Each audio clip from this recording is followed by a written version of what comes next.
کفار کی نبی کریم صلی اللہ علیہ وآلہ وسلم کے ساتھ بدسلوکیاں۔ ایک روز آن حضرت صلی اللہ علیہ وآلہ وسلم بیت اللہ میں نماز پڑھ رہے تھے کہ عقبہ بن ابی معیط آیا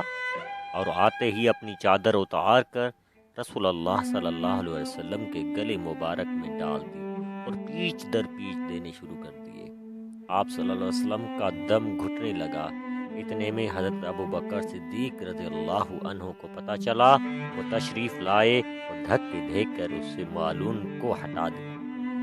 کفار نے آپ کو طرح طرح کی تکلیفیں دی، کبھی جسم اطہر پر نجاستیں ڈالیں، کبھی گلے میں پھندا ڈال کر کھینچا، گھر کے دروازے کے سامنے کانٹے بچھائے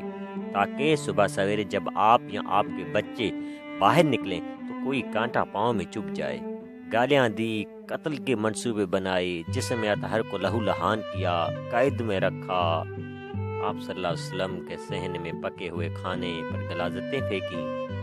آپ صلی اللہ علیہ وآلہ وسلم کی شان میں اس قدر گستاخیاں کی کہ اللہ کی پناہ، کبھی پاگل کہہ کر پکارا اور کبھی جادوگر نعوذ باللہ،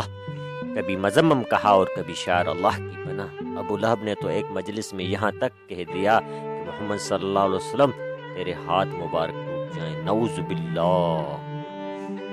قارئین سرور کائنات حضرت محمد صلی اللہ علیہ وآلہ وسلم پر کس قدر سختیاں کی گئی،